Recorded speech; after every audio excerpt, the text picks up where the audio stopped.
Oke, Shalom Bapak Ibu sekalian, kami dari STT Rahmat Immanuel, Jakarta, selaku mahasiswa Doktor Teologi akan mempresentasikan tugas kelompok kami dalam mata kuliah Colloquium Biblicum. Dosen pengampu Bapak Dr. Pendeta Dr. John Virgil Martin Mila, MTH, dalam program Pascasarjana Doktor Teologi. Di sini kami ada 3 peserta. Yang pertama saya sendiri, Lenta Marata Sirait, lalu ada Ibu Palima S. Yanipar, lalu ada Bapak Jackson Raja Guguk. Tema yang kami akan bawakan itu adalah kejelasan kitab suci yang terambil dalam Matius 13 ayat 24 sampai dengan 30 dengan perumpamaan tentang lalang di antara gandum. Saya minta Ibu Palima untuk bisa mempresentasikan terlebih dahulu. Silahkan. Dalam Matius pasal 13 ayat 24 sampai 30, isinya Yesus menyampaikan perumpamaan yang lainnya kepada mereka. Katanya, kerajaan surga itu dapat diumpamakan seperti orang yang menaburkan benih yang baik di ladangnya. Akan tetapi, sementara orang-orang tidur, musuhnya datang dan menaburkan benih lalang di antara benih gandum dan pergi. Ayat 26, ketika tanaman bertunas dan berbulir, kemudian lalang itu terlihat juga.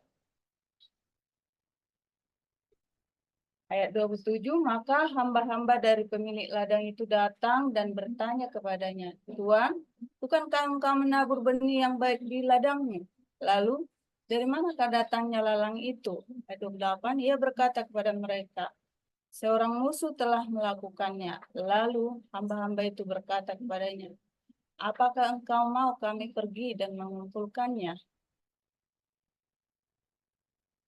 Akan tetapi Tuhan itu berkata, jangan, sebab ketika kamu mengumpulkan lalang-lalang itu, bisa-bisa kamu juga mencabut gandum itu bersamanya.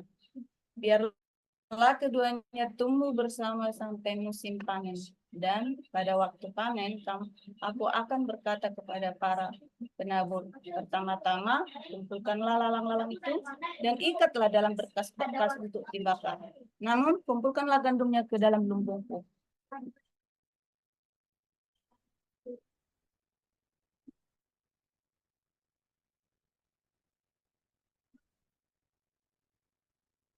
Dalam pendahuluannya, di mana perumpamaan tentang lalang di antara gandum adalah perumpamaan yang khusus di dalam Injil Matius, sama seperti perumpamaan tentang benih yang tumbuh yang hanya ditemukan di dalam Injil Markus.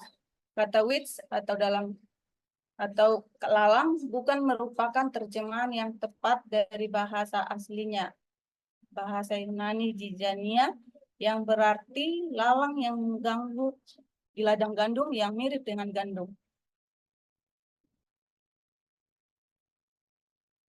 Kata ini tidak bisa menunjukkan apakah lalang itu termasuk jenis yang beracun atau tidak.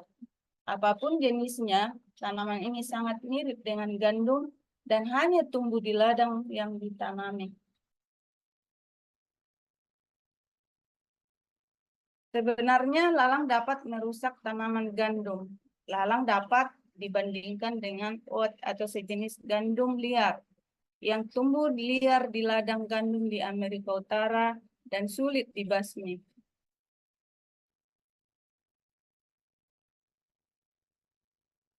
Lalang di antara gandum.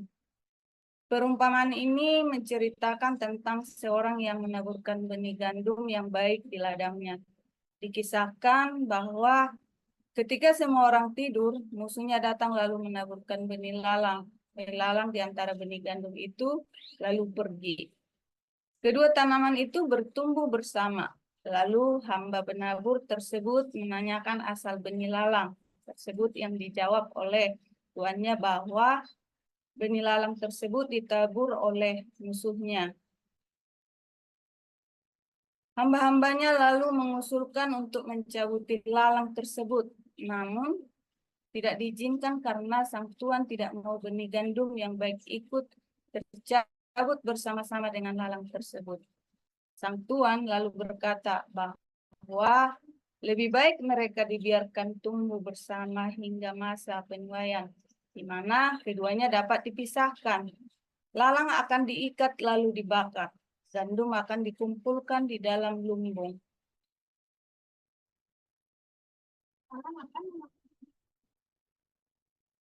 Yesus tidak memberi penjelasan yang lebih mendalam tentang perumpamaan ini karena ia menggunakan lambang-lambang yang sering ia pakai di perumpamaan-perumpamaan lainnya. Misalnya, perumpamaan seorang penabur. Penabur benih gandum dalam cerita ini melambangkan Allah dan hamba pekerjaan-pekerjanya adalah para hamba Tuhan. Benih gandum melambangkan orang yang mendengar dan melakukan firman Tuhan. Bandingkan dengan benih yang jatuh di tanah yang baik dalam perumpamaan seorang penabur. Sedangkan lalang melambangkan orang-orang lainnya atau dapat pula berarti agen-agen si jahat. Musuh Tuhan tersebut melambangkan iblis yang adalah musuh Allah. Waktu menuai atau masa penuaian melambangkan akhir zaman, pada saat orang benar akan dihakimi bersama-sama orang yang jahat. Dan orang yang benar akan masuk ke surga, sedangkan orang yang berdosa akan dihukum. Lebih lanjut, percakapan antara hamba dan tuannya dapat ditafsirkan sebagai pertanyaan, orang percaya kepada Allah, mengapa ada kejahatan di dunia jika Allah hanya menciptakan yang baik? Jawabannya adalah jawaban Allah menunjukkan bahwa kejahatan itu ada di dunia karena perbuatan iblis. Keputusan Allah untuk menunggu hingga akhir zaman mengisyaratkan bahwa kejahatan akan dibiarkan berada di bumi hingga semua benih tersebut telah matang.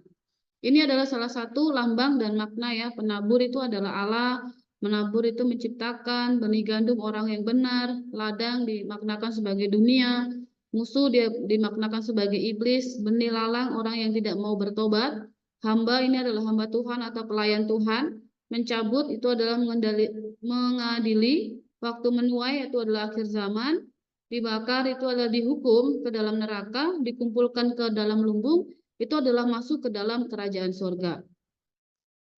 Di sini dikatakan bahwa gandum ya simbol daripada orang-orang benar yang menghasilkan buah dan memiliki nilai di hadapan Allah. Nah, lalang disimbolkan orang-orang yang jahat yang tidak memiliki nilai dan akhirnya akan dihancurkan ya, artinya dihukum ke dalam neraka, api neraka.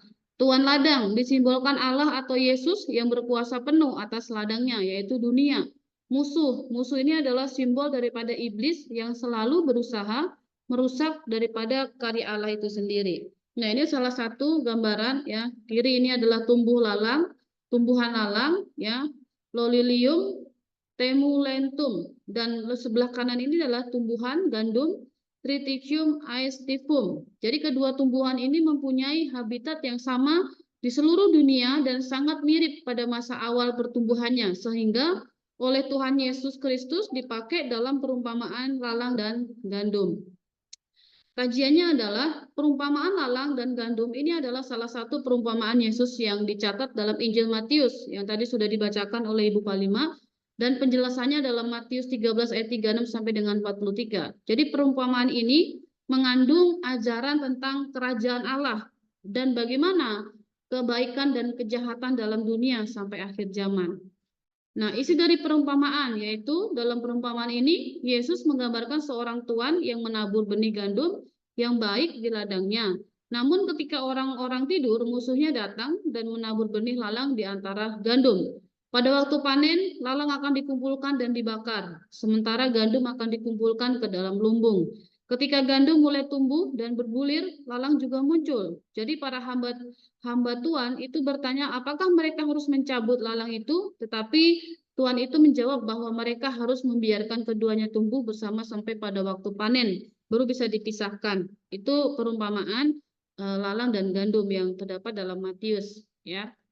Lalu penjelasan perumpamaannya, Yesus memberikan penjelasan mengenai perumpamaan ini kepada murid-muridnya. Penabur baik adalah anak manusia, yaitu Yesus Kristus. Lalang itu adalah dunia yang tadi sudah saya sampaikan ya sebelum slide ini. Lalu benih baik itu adalah gandum, anak-anak Allah atau anak-anak kerajaan Allah. Lalang adalah anak-anak si iblis atau si jahat. musuh yang menabur lalang adalah si iblis itu sendiri. Jadi waktu panen adalah akhir zaman. Para penuai adalah malaikatnya. Jadi pada akhir zaman anak-anak kerajaan Allah dan anak-anak si jahat akan dipisahkan. Jadi anak-anak si jahat akan dihukum, sementara anak-anak kerajaan akan bersinar seperti matahari dalam kerajaan Bapa mereka. Pesan daripada aplikasi perumpamaan ini mengajarkan bahwa beberapa hal. Yang pertama, koeksistensi kebaikan dan kejahatan. Dunia ini akan selalu menjadi tempat di mana kebaikan dan kejahatan hidup berdampingan. Tidak ada pemisahan yang sempurna antara orang benar dan orang jahat dalam kehidupan ini. Lalu ada yang namanya kesabaran dan toleransi. Umat Allah harus bersabar dan tidak boleh cepat-cepat yang namanya menghakimi atau mencabut yang dianggap lalang karena tindakan tersebut bisa merugikan yang baik. Lalu akhir zaman ada kepastian bahwa pada akhirnya akan ada penghakiman yang adil dari Allah. Nah, saat itulah kebenaran dan kejahatan akan dipisahkan dan masing-masing akan menerima balasan yang setimpal. Jadi tugas penghakiman terakhir bukan tugas manusia, ya Bapak Ibu ya, jadi melainkan tugas Allah melalui para malaikat pada akhir zaman. Jadi yang menghakimi ya manusia bukan manusia, tetapi yang menghakimi manusia adalah Allah sendiri. Silakan Pak Jackson.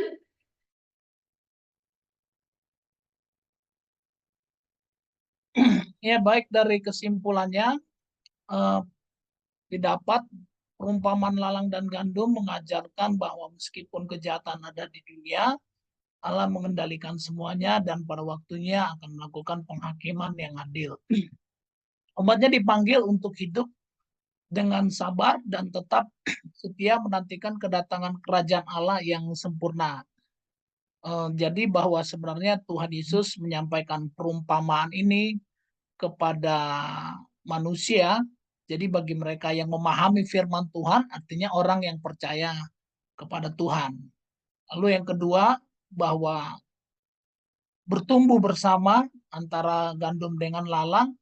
Jadi lalang itu mirip seperti gandum, jadi nggak kelihatan. Jadi ketika orang percaya mulai datang kepada Tuhan, iblis juga tetap dia intens juga untuk mendekatkan orang percaya, sehingga nabi-nabi palsu itu sengaja dibuat begitu untuk supaya yang tadinya percaya tidak percaya lagi kepada Tuhan. Itulah kesimpulan daripada perumpamaan tentang lalang dan gandum ini, sehingga kita menambah suatu wawasan yang baru mengenai firman Tuhan. Demikian saya sampaikan. Kiranya Tuhan Yesus memberkati. Amin. Terima kasih Pak Jackson. Ibu Palima mungkin ada tambahan mengenai pembahasan kita tentang kejelasan daripada kitab suci, yaitu Alkitab yang dianut oleh orang percaya, yaitu kita yang percaya kepada Tuhan Yesus Kristus.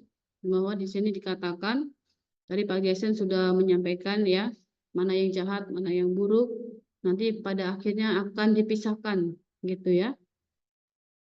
Bu Palima ada tambahan? Silakan.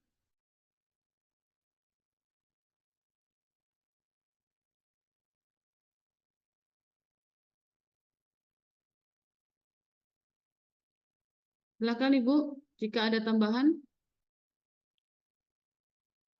Sedikit ada tambahan dalam hal tersebut, bagaimana kita setiap umat Tuhan untuk tetap setia sampai akhir dalam menjalankan kebenaran firman Tuhan, di mana setiap kita ditempatkan seperti dalam perumpamaan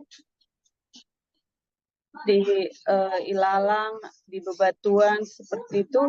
Apapun pergumulan, kita tetap setia, jadi kita bisa menjadi terang bagi keluarga, masyarakat, juga kita juga menjadi pegangan hidup kita, bisa jadi penghabar Injil yang tidak mudah, tapi pastinya dengan pertolongan Tuhan, dengan kerinduan yang tulus, maka Tuhan akan memampukan apapun tantangan yang kita jalani dalam hidup ini. Kira-kira begitu tambahan dari saya. Justru membuat berpikir lebih jauh lagi, nampaknya itu bukan saja tentang pertanian, tetapi juga gambaran kehidupan nyata gitu kan ya. Kalau seorang yang jahat gitu kan ya, stop dulu, jangan dihakimi. Nah seperti itu ya kira-kira ya. Kenapa? Nanti juga lama-kelamaan juga kejahatan dan kebaikan itu akan nampak di muka gitu kan ya. Seperti Ibu Palima tadi, kita harus menjadi berkat dimanapun kita berada. Jadi membiarkan lalang itu bertumbuh bersama dengan gandum, menggambarkan bahwa dalam kehidupan ini yang jahat dan yang baik itu bisa hidup bersama, ya kan? Namun pada suatu ketika itu pasti akan tampak, ya kan? Tampak bagi kita mana yang benar, benar baik dan mana yang benar-benar jahat.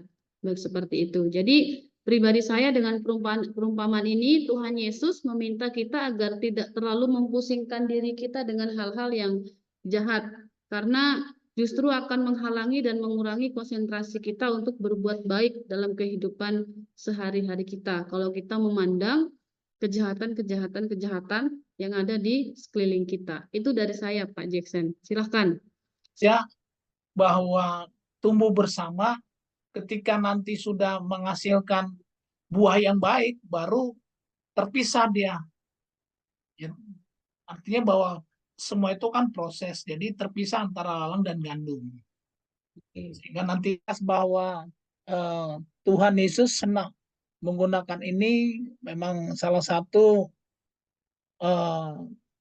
dianalogikan kegiatan sehari-hari ya. Tuhan menyampaikan melalui perumpamaan, dan perumpamaan ini banyak, bukan hanya terjadi di Perjanjian Baru, tapi juga di Perjanjian Lama banyak ya perumpamaan yang dipakai bangsa Israel. Lalu yang kedua, bahwa lalang gandum itu dibiarkan terpisah ketika mereka sudah mulai kelihatan ya. Artinya gandumnya sudah bisa menghasilkan buah, dan lalang itu pun kelihatan jahatnya. Baru dicabut oleh pemilik ladang, atau istilahnya dalam dunia ini petani. Nah, jadi bahwa itu sengaja dipisahkan supaya orang-orang yang benar itu kelihatan ya, sampai akhir zaman. Karena itu dikatakan kerajaan Allah, bahwa kerajaan Allah itu adalah Tuhan sendiri.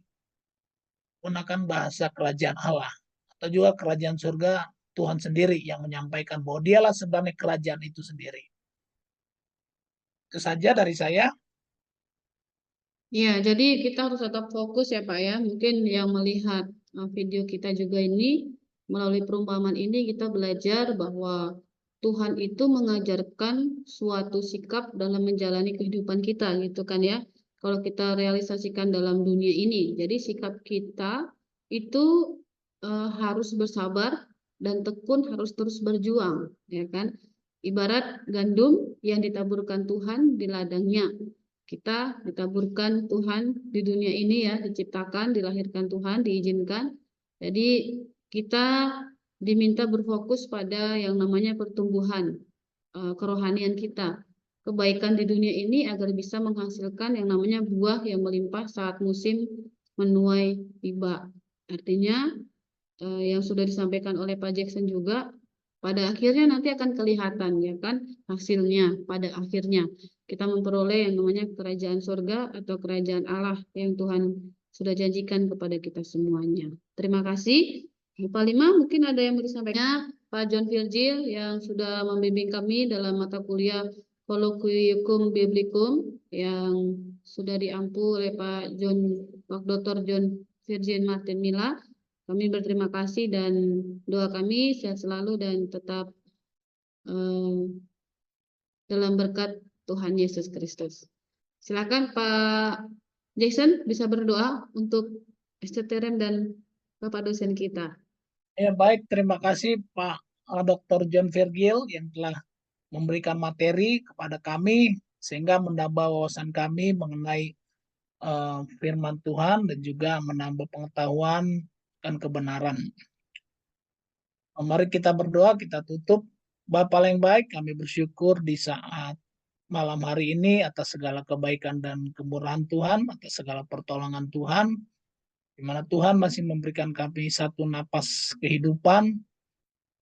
kiranya napas ini kami pergunakan dengan sebaik-baiknya. Dan juga buat Bapak dosen kami, Pak Dr. John Virgil, yang telah memberikan materi, ini Tuhan menambah pengetahuan kami, pengenalan akan Kristus. Kiranya hamba-Mu Tuhan berkati dalam setiap pekerjaan, keluarga, dalam kegiatan apapun Tuhan, dan pelayanan Tuhan.